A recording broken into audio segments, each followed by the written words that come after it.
갈라디아서 5장 6절로 12절 말씀입니다. 신약성경 307페이지입니다. 갈라디아 5장 6절로 12절 말씀까지 우리 한 절씩 교독합니다. 그리스도 예수 안에서는 할례나 무할례나 효력이 없으되 사랑으로서 역사하는 믿음뿐이니라.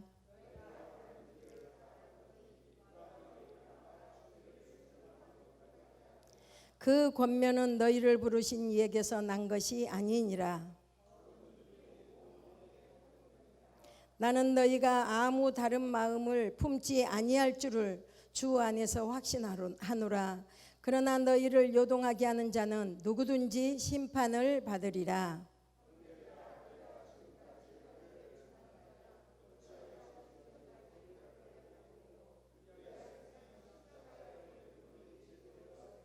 다 같이 합니다.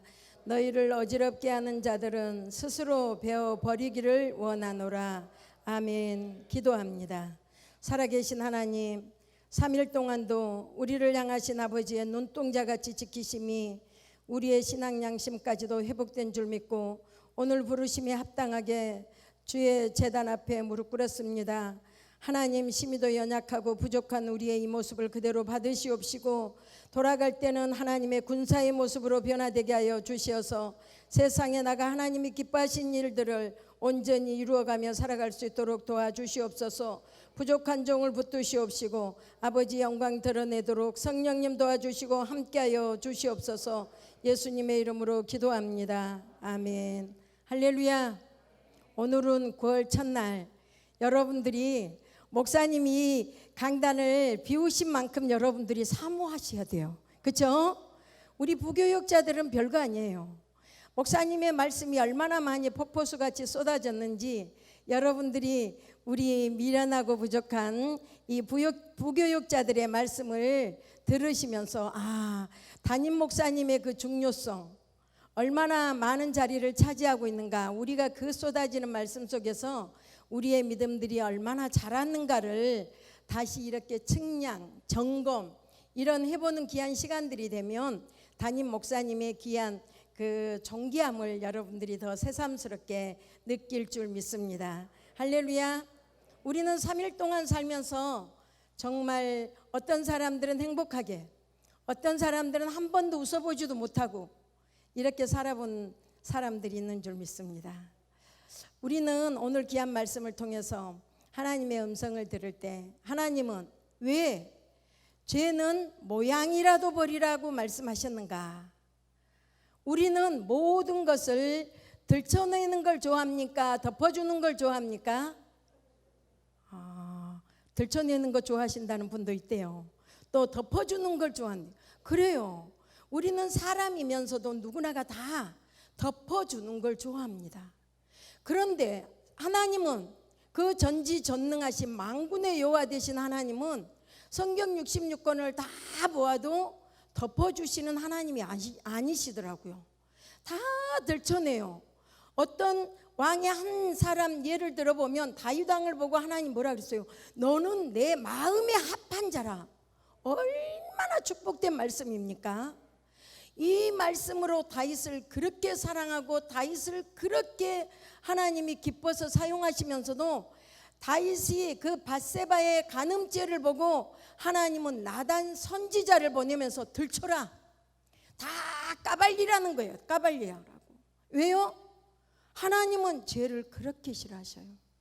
그래서 오늘 귀한 본문의 말씀을 통해서 작은 죄라도 우습게 넘기지 마라 라는 제목으로 우리 한번 더듬어 가 보겠습니다. 6절에 보니까 할례나 무할례가 효력이 없대. 이 말은 무슨 말인가? 직역하면 유대인이나 이방인이나 하나님을 믿는 자나 믿지 않는 자나, 이렇게 믿는 자나 믿지 않는 자나 할례도 아무 효력이 없고 무할례도 아무 효력이 없다라는 말입니다. 이렇게 사도 바울은 그 사도 바울이 쓴 서신서 가운데 다른 두 곳에서도 본절과 매우 비슷한 표현을 하고 있습니다. 갈라디아 6장 15절에는 할례나 무할례가 아무것도 아니로되 새로 지으심을 받은 자뿐이니라. 고린도전서 7장 19절에서도 할례 받는 것도 아무것도 아니요 할례 받지 아니하는 것도 아무것도 아니로되 오직 하나님의 계명을 지킬 따름이니라. 왜 이렇게 하나님은 할례나 무할례나 믿는 자나 믿지 않는 자나 왜 이렇게 지적을 하시면서 아무것도 아니라고 말씀하시는가? 우리가 아무리 하나님을 믿는다고 하는 그 사람이나 하나님을 전혀 모르고 믿지 않는 그 사람이나 모두가 다 죄 안에 있다는 거예요. 왜 이렇게 하나님은 작은 죄라도 우습게 넘기지 말라고 하는가? 첫 번째, 그리스도 안에 있는 은혜를 마비시키기 때문에. 우리가 예수 안에서 이 수많은 말씀을 받고 우리가 1대1로 만나고 때로는 말씀을 통해서 하나님의 음성을 듣고 우리의 삶 가운데서 하나님이 행해 주시는 그 은혜들을 우리가 얼마나 빨리빨리 잊어먹습니까? 잊어먹는 데까지는 괜찮아요. 왜? 하나님은 또 은혜를 부어주시기 때문에. 그런데 하나님이 은혜를 부어주실 때마다 이렇게 죄라는 잔재물이, 죄라는 걸 작은 죄라도 우리가 우습게 넘겨버리면 그 은혜를 우리가 감사하지 못하고 은혜를 은혜로 깨닫지 못하고 넘어가 버린다는 거예요. 그래서 우리는 하나님을 알고 하나님이 무엇을 싫어하는가를 아는 우리는 작은 죄라도 하나님의 은혜를 마비시키기 때문에 우리는 절대로 우습게 여겨서는 안 될 줄 믿습니다. 그렇다면 오늘 이 말씀을 통해서 우리에게 이 역전의 질문을 주고 있습니다.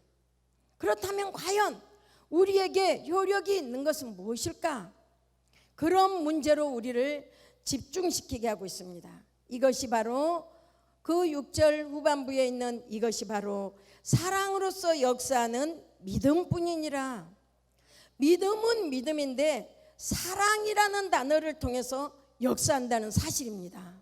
그렇습니다. 우리 지난주 수요일 날 우리 선우진 전도사님을 통해서 믿음에 대해서 말씀을 받았습니다. 믿음, 우리가 생각하고 있는 우리의 환경에서 일어날, 우리 삶에 가까이 있는 일에서 일어날 그 일을 우리가 아직 보지 못했지만 이렇게 될 거야 하고 믿는 그 믿음만 끝나는 게 아니다는 거예요. 하나님은 우리가 그냥 믿어주는 그 믿음이 어떤 믿음이냐? 예수님이 십자가에서 나를 위해서 죄값을 다 사해 주신 그 은혜, 그 사랑을 전제로 한 믿음을 통해서 하나님은 역사하신다는 겁니다. 할렐루야. 그래서 우리는 믿음이 얼마나 중요한가, 그 믿음의, 그 중요한 믿음을 어떻게 우리는 하나님의 역사가 일어나도록 우리 속에 무엇을 키워가야 되는가? 사랑이라는 은혜를 절대 잊어먹으면 안 된다는 거예요. 할렐루야. 그리스도 예수 안에는 할례든 무할례든 하나님 앞에서 의롭게 되는 일에나 하나님의 인정을 받는 일에 아무런 효력을 지니지 못할 뿐만 아니라 사람들이 관심을 가졌던 그 세속적인 신분 또한 지위, 그 어느 것도 자랑거리가 되지 못합니다. 역사하는 믿음이라는 것은 뭔가? 역사는 운동력 있게 일한다는 믿음입니다. 그래서 우리 성경에 행함이 없는 믿음은 죽은 믿음이라고 하지 않습니까? 우리가 막연하게 믿어드리는 그 믿음이 참 믿음이 아니라는 거예요. 행함이 있는, 운동력 있는. 그래서 히브리서 4장 12절에 하나님의 말씀은 살았고 운동력이 있어. 그 운동력, 움직이는 그 하나님의 말씀, 그 역사는 어때요?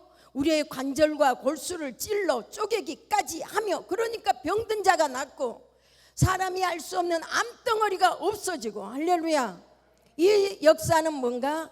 바로 믿음의 역사인데 살아 움직이는, 내가 진정으로 믿음으로 그 사랑의 은혜를 깨닫고 믿어드리는 믿음으로 역사한다는 겁니다.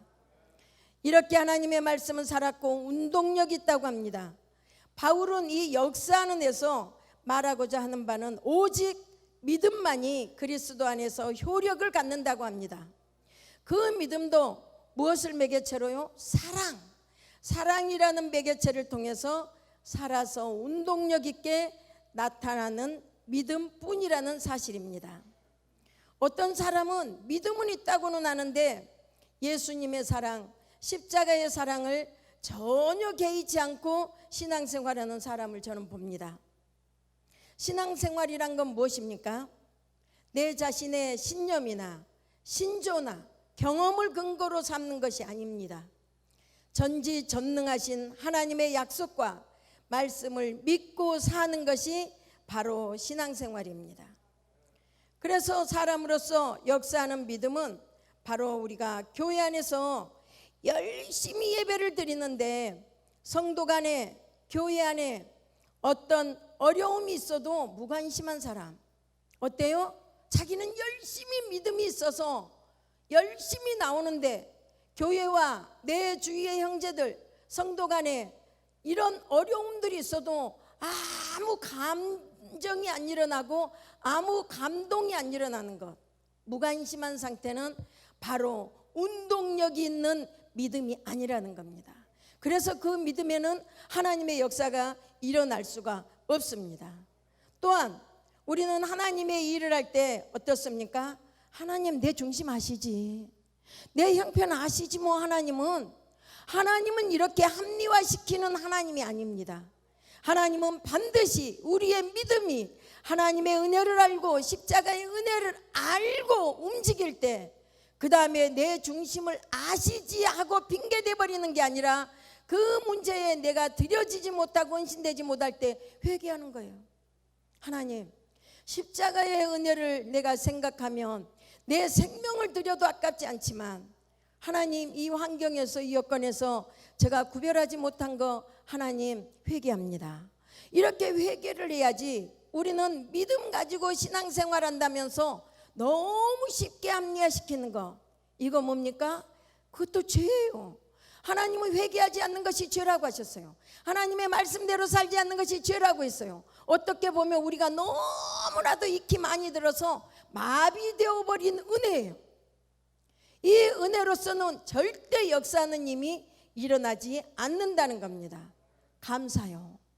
들어보면 정말 그 사람 감사 잘해요. 어디에서요? 말로써, 입술로써 감사는 어마어마하게 하는데 진정한 헌신이 없는 감사, 하나님 앞에는 어떤 헌신이, 어떤 감사가, 역사가 일어날까요? 우리는 오늘 말씀을 통해 가지고 다시 믿음이라는 것은 무엇을 전제로 역사가 일어나는가를 반드시 붙잡고 내가 믿음으로만 살고 있는 그 속에 죄악은 도사리지 않고 있는가, 나는 강팍해져 버리고 둔해져 버려서 그 은혜에 마비되어져 있는 걸 모르고 있지는 않는가, 한번 오늘 귀한 말씀을 통해서 더듬어 보시기를 바랍니다. 그렇다면 우리는 어떻게 구원받은 하나님의 백성이 되는 것입니까? 그리스도 안에 있고 그리스도께서 주신 은혜에 견고하게 서 있으려는 모든 성도들은 하나님의 백성이 되는 것입니다. 우리가 구원의 유업을 이어받기 위해서는 그리스도와 연합되어야 됩니다. 완전한 일치를 이루어야 합니다. 요한복음 15장 5절에 저가 내 안에 내가 저 안에, 하나님 내 안에 오십시오, 예수님 내 안에 오십시오, 성령님 내 안에 오셔서 저 좀 도와주십시오, 이걸로 역사가 일어나는 게 아니라는 겁니다. 성령님이 오시고 하나님을 사모하고 예수님을 우리가 초대를 했다면 우리도 묵상 가운데 내가 하나님의 영 속에 집어 들어가도록 이렇게 연합되고 일치될 때 우리가 구하지 아니하는 기도도, 우리가 제목제목 하나님 앞에 나열하지 않는 기도도 하나님은 다 하시고 응답해 주신다는 겁니다. 포도나무와 가지 어떻게 되어 있습니까? 완전 일치로 붙어 있지 않습니까? 이렇게 그리스도에게 접붙임되어서 한 몸을 이루어야만이 구원받은 하나님의 백성이 되는 것입니다. 여러분 어떻습니까? 여러분이 놓치지 않기 위해서 끝까지 붙잡고 있는 땅은 어디입니까? 어디에 접붙임되어 있습니까? 부디 그곳이 그리스도 아니시기를 간절히 소망합니다. 두 번째, 왜 우리는 작은 죄악이라도 우습게 넘기면 안 되는가? 신앙의 경주가 흔들린다는 겁니다. 신앙의 경주. 7절을 보면 너희가 다름질을 잘하더니, 어디예요? 너희가 다름질을 아주 좋았어요. 잘하더니 잘했다는 겁니까? 아니에요. 뭔가 싶다는 거예요. 너희가 다름질을 잘하더니 지금 어떻게 뭔가가 걸림돌이 돼 있다는 거예요. 뭔가 계속 되어야 하는데 그들의 믿음의 경주가 아쉽다는 표현이겠죠. 바울은 그리스도인의 믿음의 길을 비유하기 위해서 갈라디아 2장 2절에도 빌립보 3장 14절에도 디모데후서 4장 17절에서도 그 로마 제국에서 유행하였던 운동 경기 중에 하나, 달리기, 그 달리기를 즐겨 사용해서 비유하면서 표현했습니다. 우리 사도 바울이 그 비유했던, 달리기에 비유했던, 상 받기를 원하는 사람은 한 사람밖인데 그럴지라도 그 달리기에서 어떻게 하라고 합니까? 최선을 다해서 달리라고 하지 않습니까? 이렇게 사도 바울은 우리의 이 신앙의 생활을 달리기에 비유하고 있습니다. 5절에 보니까 갈라디아 교인들은 우리가 성령으로 믿음을 따라 의의 소망을 기다리노니, 갈라디아 교인들이 이렇게 착실하게 신앙생활을 열심히 했습니다. 믿음의 소망, 하나님 나라, 하나님 예수 그리스도의 은혜 눈에 보입니까? 아무것도 손에 잡힌 게 아닙니다. 그 소망을 기다리면서 갈라디아 교인들이 열심히 신앙생활을 다름질 치듯이 했다는 거예요. 그런데 지금은 그 갈라디아 교인들이 그리스도 안에서 갖게 되는 소망을 다 잃어버렸다는 겁니다. 기쁨도 상실했습니다. 오히려 분쟁과 파당으로 생긴 그 갈등은 교회 안에 존재했던 행복한 관계까지 손상시켰던 것입니다. 진리로부터 길을 돌렸습니다. 사악한 충고에 길을 기울이고 있다는 것입니다.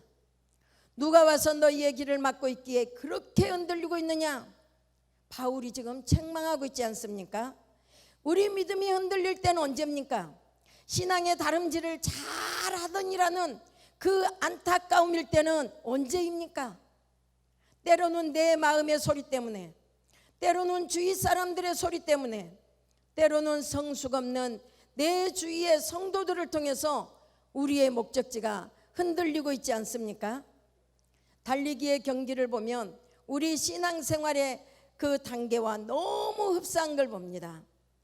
선수로 채택되었을 때 얼마나 흥분하고 감사하고 열정적이겠습니까? 선수로 뽑히기 위해서 그 부정청탁하는 거, 그리하여 선수에서 탈락되고, 우리 이런 경우 많이 듣고 보지 않습니까? 구원받은 은혜, 바른 진리로 은혜 받고 깨달을 때 우리는 얼마나 신앙의 성숙이 쑥쑥쑥쑥 자란 걸 우리 느껴보지 않았습니까?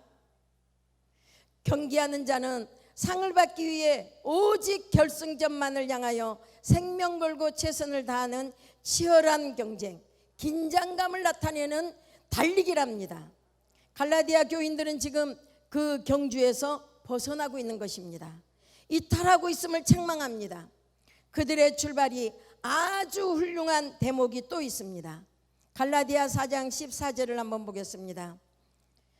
너희를 시험하는 것이 내 육체에 있으되 이것을 너희가 업신여기지도 아니하며 버리지도 아니하고 오직 나를 하나님의 천사와 같이 또는 그리스도 예수와 같이 영접하였도다. 사도 바울 어땠어요?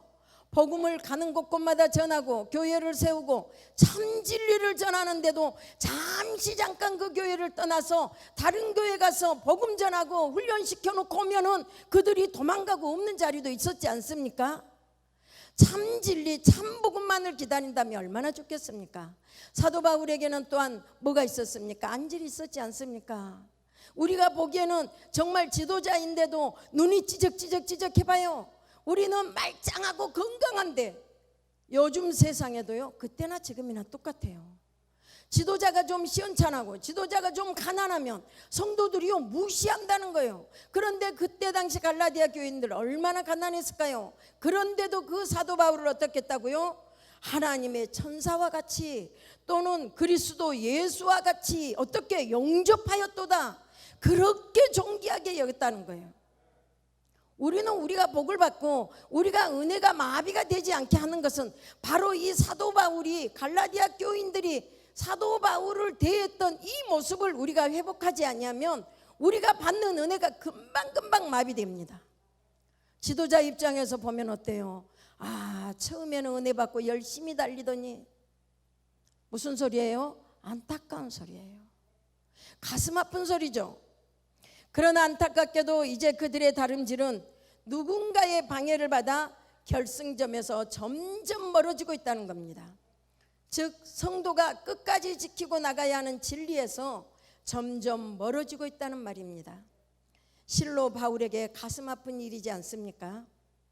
우리는 이 지도자의 아픔, 담임 목사님의 아픔, 나의 믿음을 보고 내가 은혜 받았던 모습을 보고는 얼마나 기뻐하셨을까? 내가 지금 그 은혜와 상관없이 이런 마비된 채 믿음 있는 것처럼 신앙생활하고 있는 나의 모습을 보고는 얼마나 안타까울까? 우리는 하나님만, 멀리 있는 하나님, 잡혀지지 않는 하나님, 보이지 않는 하나님만 입에서 자꾸만 불러대니까요, 마비된지 잘못되고 있는지 다름질이 지금 멈추고 있는지 안주하고 있는지 잘 몰라요. 하나님을 나타내는 분은 바로 이 강단에서 말씀을 전하시는 담임 목사님이세요. 담임 목사님이 우리의 지도자입니다. 우리의 영적 훈련을 잘 시켜서 우리가 영적으로 성숙하도록 오늘 또 참 진리를 애타게 준비해서 전하시는 분이 바로 우리의 영적 지도자, 바로 우리 담임 목사님이십니다. 이처럼 우리의 신앙의 경주는 완전히 마칠 때까지 무슨 일이 있어도 우리는 지속되어야 가치가 있습니다.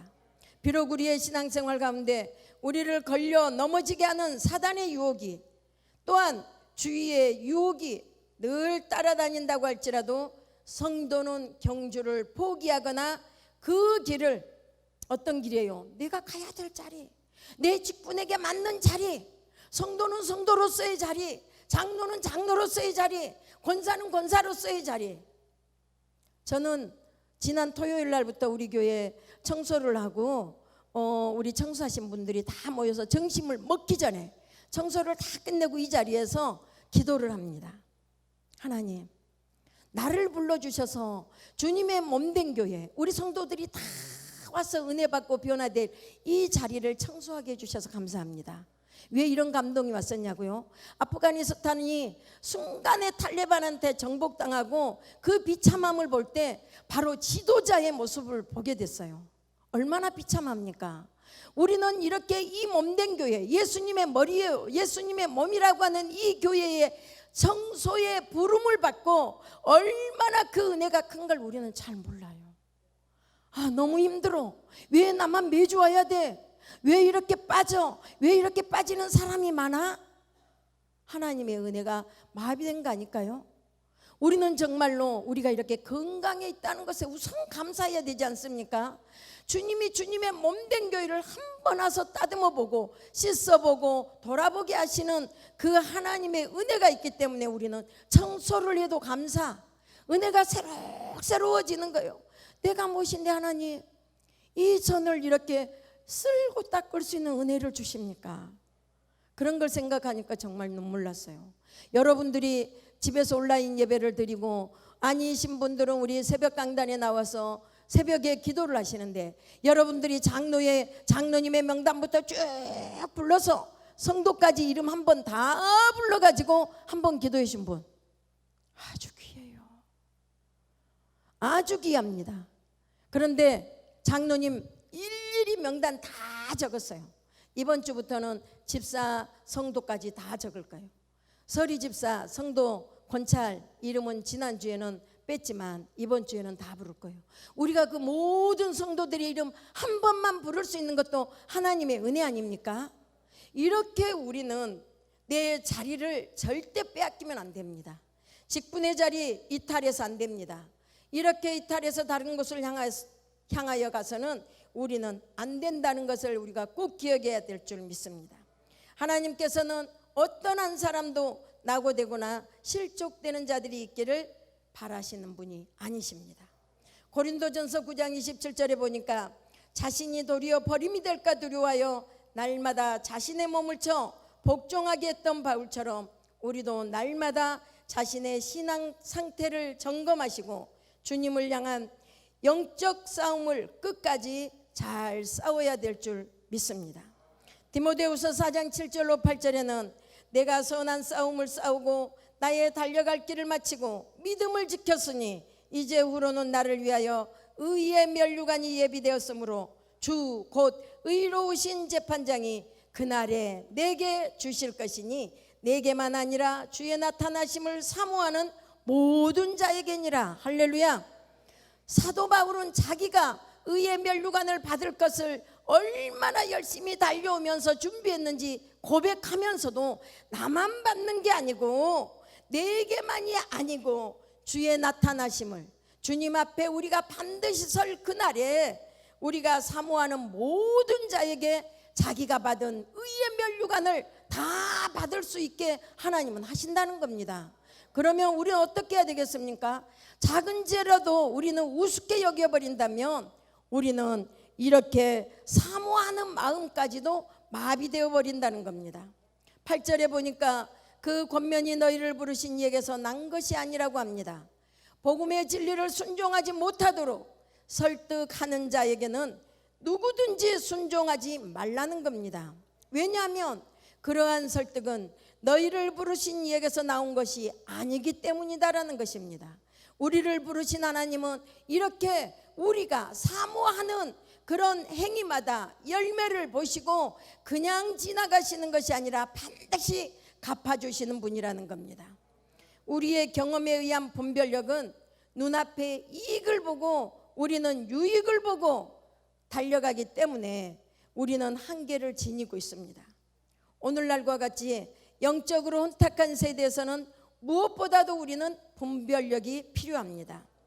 우리 주위에는 양의 모습을 한 이리와 같은 선지자들, 거짓 성도들이 판을 치고 있는 시대입니다. 양은 어떤 존재인가?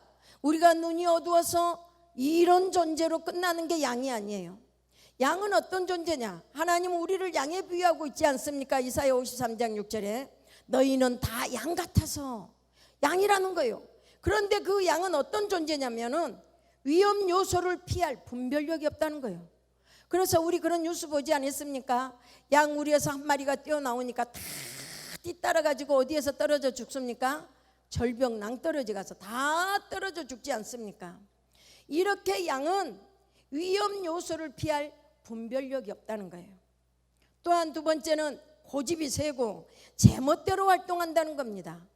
그래서 우리도 주위에 보면 고집이 센 사람 잘 권면이 안 들어가요. 어때요? 그래서 그 사람들은 훈련이 불가능하다는 거예요. 양이 아무리 순한 것 같아도 양은 이렇게 훈련을 받지 못하기 때문에 위험 요소를 피할 수도 없고 고집이 세고 제멋대로 활동하고, 세 번째는 뒤집어지면 일어설 힘이 없대요. 저는 이거는 체험 많이 봤어요. 양이 뒤집어지면, 우리가 그때 한 17, 18년 전 되겠죠. 그때 우리가 이 양에 대해서 은혜 받기 위해서 저기 대관령의 양목장에 갔는데 정말로 우리가 그 눈 앞에다 손바닥에다 놓고 돌멩이 주고 목초를 놓고 먹여보는데요, 돌멩이가 먼저 자기 눈에 보이면요 이것만 따라오는 거예요. 이걸 똑같이 하는데도 이 목초를 못 봐요. 이렇게 양은 그 위험 요소, 돌멩이가 자기가 먹을 수 있습니까? 돌멩이가 자기한테 무슨 유익이 되겠습니까? 이렇게 위험 요소를 피할 분별력이 없고 고집이 세고 제멋대로 활동해서 훈련이 불가능하답니다. 또 뒤집어지면 일어설 힘이 없다는 거예요. 그렇기 때문에 우리는 작은 죄라도 우습게 여기면 안 돼요. 작은 죄가 반드시 커지게 돼 있어요. 이따가 보겠습니다. 우리의 삶 가운데 들려오는 그 음성이 하나님의 섭리에서 나온 것인지 사단의 계획에서 나온 것인지, 우리는 그 분별하는 기준은 그리스도를 위하는 것이냐 그 외의 것들을 위하는 것이냐, 이렇게 우리는 분별하면 반드시 우리가 승리할 줄 믿습니다. 빌립보서 1장 9절로 10절에 내가 기도하노라. 너희 사랑을 지식과 모든 청명으로 점점 더 풍성하게 하사 너희로 지극히 선한 것을 분별하며 또 진실하여 허물 없이 그리스도의 날까지 이르고, 우리가 그리스도의 날까지 경주를 잘해서 승리할 수 있는 것은 선한 것을 분별하라는 거예요. 진실하라는 겁니다. 그래서 우리는 하나님 앞에 아무리 큰 흠집도 하나님 앞에 그대로 있는 그대로 고백하면 하나님은 순간에 역사하셔요. 저는 2, 3일 전에 뭔가 모함을 받는 일이 생겼습니다. 그런데 그 순간에 어떤 기도가 생각이 나요? 다윗이, 그 훌륭한 다윗이, 그 하나님을 기쁘게 한 다윗도요, 자기가 그렇게 쫓겨다니고 속상할 때 하나님 앞에 기도했어요. 하나님, 저들의 머리에다 불덩이를 놔가지고, 그건 뭐예요? 죽여버리라는 거 아닙니까? 저들의 이름은 생명록 책에도 기록되지 않게 해주십시오. 얼마나 악랄한 기도를 합니까? 그런데도 하나님은 그 기도 들어주셔요. 그 사람을 죽였습니까? 아니에요. 다윗이 계속 하나님 앞에 퍼붓고 하소연하고 막 하니까 마지막에는 다윗에게 긍휼의 마음을 주시는 거예요. 저도 얼마나 속이 상한지, 하나님, 저들은요 악에 쌓여 있는 사람입니다. 하나님이 다 보고 계시지 않습니까? 하나님은 우리를 불꽃 같은 눈동자로 보신다면서요. 제가 이거 흠을 뒤집어 써야 되는지 안 써야 되는지는 하나님이 아시지 않습니까? 그러고 막 쏟아붓고 기도를 하는데요, 불쌍한 마음을 주셔요. 불쌍함. 그 본인도 불쌍하지만 그 본인의 밑에서 훈련받고 있는 양무리 떼들을 하나님이 생각나게 하시면서 얼마나 불쌍한 마음을 주시는지, 제가 그랬어요. 하나님, 지금 때가 아직도 우리가 이렇게 하나님 앞에 막 퍼붓는 기도하면 하나님의 심판은 언젠가 아직도 멀었습니까? 하나님의 심판이 너무 머니까 자꾸 이렇게 죄악이 왕성해져 가는 것이에요. 하나님, 주님이 오실 재림의 때가 가까웠다면 심판도 빨리빨리 해주시면 안 됩니까? 저 못됐죠? 이 기도했어요. 3일 만에 일하시는 거예요. 하나님 3일 만에 의와 불의를 놓고 막 뒤집기 시작하고 계셔요. 지금 하나님은요, 우리가 체험해 갈수록 무서운 분이시고 좋으신 분이에요. 이런 하나님 앞에 우리가 감히 어떻게 그 풍성한 은혜를 받고 우리는 모르는 채 살아가겠습니까? 성경의 예수님은 하나님 아버지의 풍성한 은혜를 늘 받으셨다고 고백하고 있습니다. 하나님과 똑같은 분이신데 육을 입고 오셨기 때문에 잠깐 이 땅에서 육을 입고 다니시고 계시는 동안에 그 하늘에 계신 하나님의 은혜를 어떻게 이렇게 풍성하게 받고 살았을까요? 요한복음 8장 29절에 보니까 내가 항상 그의 기뻐하시는 일을 행함으로, 항상 하나님이 기뻐하시는 일을 행할 때 하나님 아버지가 나와 함께 하시고 위로와 능력을 주신다고 고백하고 계십니다. 주님은 하나님 아버지를 기쁘게 하시는 삶을 사셨습니다. 우리도 부디 이 사실을 명심하셔서 오직 하나님의 선하시고 기뻐하시고 온전하신 뜻이 무엇인지 분별하는 우리 모든 성도들이 되시기를 바랍니다. 세 번째는, 왜 우리는 이렇게 작은 죄라도 우습게 넘기면 안 된가? 죄는 엄청난 전염성을 일으킵니다. 9절에 보니까 적은 누룩이 온 덩이에 퍼지느니라. 적은 누룩. 저는 어렸을 때 이동석 권사님이, 우리는 할아버지랑 같이 살았거든요. 할아버지까지. 지금 생각하면 저 어렸을 때 증조 할머니까지 사셨어요. 한 집에서 많이 사셨는데 할아버지가 막걸리랑 엄청 진하게, 그러니까 아주 애주가였죠. 막걸리를 아주 진하게 많이 드신 분이셨어요. 이동숙 권사님 보면은 좀 있으면 보리 삶고 막 그 마당에가 막 그 덕석이라는 거기에 뭐 쌀인지 뭐가 막 듬뿍 널려 있어요. 이건 뭐예요? 할아버지 술 만든다는 거예요. 거기 보면 누룩가루를 보면은 누룩을 집에서 만들어 갖고 누룩을 그 많은 쌀을 삭히고 부풀리는데 적게 들어가더라고요. 그런데 그걸 잘 섞어가지고 그릇에 딱 담아서 이불 같은 걸로 딱 덮어놓으면요 금방 부글부글 끓어가지고요 그게 술로 돌아가는 거예요. 오늘 이렇게 이 적은 누룩이 온 땅에 퍼지느니라. 갈라디아 교회에 많은 율법자들이 들어왔습니까? 거디 형제들이 그냥 몽땅 들어왔습니까? 아니에요. 수는 아주 적었습니다. 가르치는 율법주의가 처음에는 얼마나 미약했겠습니까? 한 사람 한 사람 데리고 가르쳐야 되니까 얼마나 미약했겠습니까? 요즘 시대에 바로 신천지가 우리 교회에 들어오는 모습입니다. 보통 신천지들은 2사람씩 짝을 지어가지고 교회에 들어옵니다. 처음에는 정말로 이렇게 적은 수가 들어오지만 나중에는 교회가 어떻게 됩니까? 막 파산나는 교회도 있지 않습니까? 바로 이렇게 누룩처럼 적은 죄라도 이 죄는 어마어마한 일을 만들고 있습니다. 악마의 그 악마적인 힘, 무서운 팽창력을 갖고 있기 때문에 그 영향이 온 교회에 미칠 것이므로 바울은 바로 경계하라고 비유하고 있습니다. 죄나 악마적인 힘은 엄청난 전염성을 지니고 있습니다. 그것은 계속하여 다른 죄나 악을 생산합니다. 우리는 이를 거짓말을 통해서 확인할 수 있습니다. 우리는 모두 다 한 번쯤은 거짓말을 해보신 경험들이 있을 것입니다. 그렇죠? 거짓말 한 번도 안 해보신 분도 계실지도 몰라요.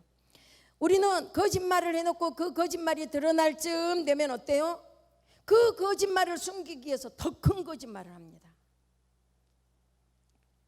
어땠어요? 그런 일 없었습니까?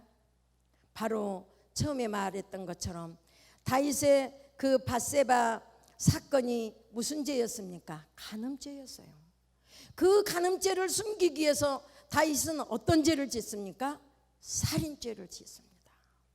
죄는 이렇게 어마어마하게 부풀어져 갑니다. 바로 이게 죄의 속성입니다. 요한복음 16장 8절에 그가 와서 죄에 대하여 의에 대하여 심판에 대하여 세상을 책망하시리라. 우리는 반드시 주님 오신 그날에는 주님 앞에 설 그날에는 반드시 죄든 의든 다 심판받게 돼 있다는 거예요. 우리 마음에 죄에 대한 깨달음을 느끼고 정죄감을 느낄 때 우리는 괴로워하지 말고 오히려 감사해야 됩니다. 그 정죄감은 성령님께서 책망하시기에 느낄 수 있는 것입니다. 할렐루야. 얼마나 감사합니까? 죄를 지어놓고도 아무렇지도 않아. 죄를 지어놓고도 내 자신의 정죄감도 못 느껴. 성령님이 터치하지 않는다는 겁니다. 그래서 우리는 내가 적은 죄라도 하나 가지고 왜 나는 이 정도밖에 안 될까? 이 정도밖에 안 된 존재예요. 그래서 성령님의 도우심이 필요합니다. 그래서 성령님이 오셔야만이 우리는 그 죄를 깨닫고 회개하게 된다는 겁니다. 그래서 우리는 내 자신이 정죄감이 올 때, 내가 죄로 인해서 괴로울 때 감사 먼저 하라는 거예요. 하나님 앞에. 이렇게 볼 때 죄를 깨닫게 되고 정죄감을 느끼게 되는 것은 하나님의 축복입니다. 할렐루야.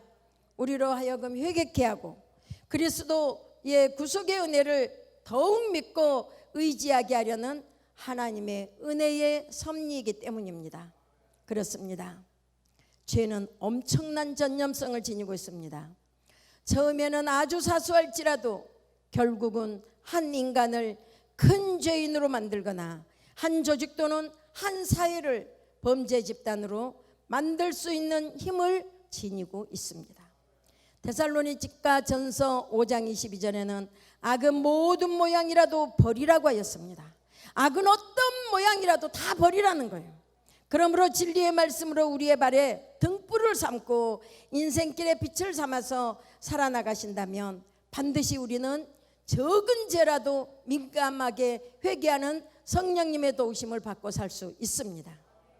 네 번째는 왜 우리는 작은 죄라도 우습게 여기지 말아야 되는가? 죄는 자기 의를 내세우려고 합니다. 죄는 하나님의 은혜를 계속 잊어먹게 하고 나는 말이야 내 의를 드러내게 하는 것이 바로 죄라는 겁니다. 11절에 보니까 자기 의를 내세우려 하는 자에게는 그리스도의 십자가는 걸림돌이 될 뿐입니다. 십자가 연애, 나를 향한 사랑 아닙니까? 나의 저주 아닙니까? 이게 계속 마비되어 버리다 보니까 우리는 들춰내는 걸 너무 싫어합니다. 다 그냥 숨겨주고 다 이해하고 다 감춰버리고 잘한다라고 칭찬해주면 좋아하는 것이 죄성을 가진 우리 인간들의 모습입니다. 그러나 하나님은 성경 66권을 볼 때 전체 어느 곳에서도 한 번도 죄를 덮어주고 그냥 넘어간 적이 한 번도 없다는 사실을 우리는 기억해야 될 줄 믿습니다. 예수님의 십자가는 어떻습니까? 다 용서하셨습니다. 다 품으셨습니다. 먼저 위생하신 것입니다. 먼저 헌신입니다. 내 눈의 들보를 깨달아야 합니다. 그러나 쉬운 건 아닙니다. 쉽지 않습니다. 유대인들에게 왜 십자가가 걸림돌이 됐습니까? 그 이유는 무엇입니까? 그들은 자신의 행위나 공로로 구원을 얻을 수 있다고 자신했거든요. 율법을 다 지키면 또한 앞으로 오실 메시아는 저렇게 천하게, 저렇게 무지하게, 저렇게 옷도 없어서 스름하게, 이런 예수님이 아니라는 거예요. 저들은 정치적인 메시아를 원했지 않습니까? 우리가 지금 이렇게 종살이를 하고 있는데, 우리 그 외세의 압제에서 우리는 반드시 메시아가 오시면은 해방시켜 줄 것이라는 정치적인 메시아관이 꽉 차 있는데, 또한 그들에게는 십자가가 얼마나 패배와 수치의 죽음을 상징한 것입니까? 예수님이 메시아라며 어떻게 십자가에 달려 죽습니까? 유대인들에게는 이런 예수님 걸림돌이었어요. 십자가에서 우리의 저주를 다 담당하시고 죽으신 예수님의 십자가는 유대인들에게는 걸림돌이 되었단 말입니다. 고린도전서 1장 25절에 하나님의 미련한 것이 사람보다 지혜롭고 하나님의 약한 것이 사람보다 강하다고 하셨습니다. 행위에 근거한 내 자신의 의를 자랑하려고 우리는 절대 내세우면 안 되겠습니다. 우리는 모두 하나님께로부터 나서 예수 그리스도 안에 있다는 것입니다. 우리는 모두 한없는 하나님의 은혜로 말미암아 우리의 의를 인정받을 수 있습니다. 다섯 번째, 왜 우리는 작은 죄라도 우습게 넘기지 말아야 되는가?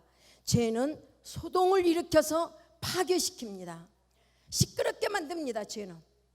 죄가 있는 것을 보십시오. 반드시 시끌시끌합니다. 12절에 보니까 너희를 어지럽게 하는 자들이 스스로 베어버리기를 원하노라. 어지럽게 한다, 이 말의 뜻은 무엇인가? 소동을 일으켜서 시끄럽게 한다는 말입니다. 복음을 받아들이고 예수 그리스도를 영접하여서 그 믿음의 삶을 살려고 한 갈라디아 교회인들, 얼마나 순수하고 온전한 믿음을 가졌습니까? 그들을 온통 뒤흔들어버리는 이단 세력들, 교회에서 온전히 제거되기를 바란다는 것입니다. 복음의 진리를 사수하고 하나님의 교회를 성결케 유지하기 위해서는 성도들은 이단자와 소동을 일으킨 자들의 관계를 철저하게 단절해야 합니다. 그런데 우리는 어떻습니까? 하나님은 사랑이라고 하셨는데, 나도 용서해 주셨는데 그냥 눈 감아 주지 뭐. 어때? 원래 친했었는데, 원래 나를 이해 잘했는데, 원래 나를 좋아하는 사람인데 어때요? 여러분들의 믿음이 그런 사람들과 합해질 때, 섞일 때 잘 자랐습니까? 다름질치고 은혜를 알고 감사의 삶을 살고 있는 나의 믿음은 언젠가 보니까 뚝 떨어져 있는 거예요. 흔들리기 시작하는 거예요. 목표점이 없어요. 예수님의 은혜 몰라요. 내가 구원받은 감사 다 잊어먹었어요. 그냥 떠벅떠벅 성경책 들고 교회에 믿음이 있어서 교회에 예배 오는 겁니다. 이 믿음은 어떤 믿음일까요? 교회를 향한 이단들의 미혹은 그리스도교가 형성된 이래 끊임없이 도전했습니다. 요즘만이 아니고 앞으로도 마찬가지입니다. 주님 오실 그날까지, 우리가 주님 앞에 가는 그날까지 우리를 이렇게 소동을 일으켜서 파괴시키는 이단자들, 시끄럽게 구는 자들은 우리 주위에 한시도 안 떠나 있다는 것을 여러분들은 기억해야 될 줄 믿습니다. 디도서 3장 10절로 11절에 보니까 이단에 속한 사람을 한두 번 훈계한 후에 멀리하라. 이러한 사람은 너가 아는 바와 같이 부패하여서 스스로 정죄한 자로서 죄를 짓느니라. 네요. 우리가 죄 짓게 돼 있다는 거예요. 그들과 연합하고 가까워지고 우리가 반드시 잘라야 될 걸 자르지 못하고 그대로 지나간다면 반드시 나에게는 죄가 머무를 수밖에 없다는 겁니다. 사랑하는 성도 여러분, 이단자들은 적은 누룩처럼 적은 수의 활동이 가만히 교회에 들어와서 교회를 어지럽힙니다. 성도를 미혹하고 교회를 시끄럽게 하는 자들은 하나님의 진노의 심판을 피할 수 없습니다. 그것은 성도를 향한 성부와 성자와 성령 하나님의 사역을 회방하는 일이기 때문입니다. 할렐루야. 우리가 성령 하나님의 사역도 회방한 자는 그 죄를 결코 용서받을 수 없다고 하지 않습니까? 그런데 성부 하나님, 성자 예수님, 성령 하나님의 그 사역을 방해하는 일을 어느 누가 용서해 줄 수 있겠습니까? 우리는 이 어마어마한 믿음의 큰 그릇 안에서 성부 하나님과 성자 예수님과 성령 예수님의 그 사역이 그 사랑의 믿음의 역사를 통해서 날마다 일어날 수 있도록 우리의 믿음을 자꾸자꾸 점검해야 될 줄 믿습니다. 우리를 걸려 넘어지게 하는 악한 영과의 싸움에서 끝까지 싸워서 승리하시기를 바랍니다. 주님이 우리에게 주신 약속처럼 그 약속이 성취되는 그리스도 예수 재림의 날까지 최선을 다하여서 천국 시민으로서의 삶을 사시기를 주님의 이름으로 부탁합니다. 이 시간에 우리 기도하겠습니다.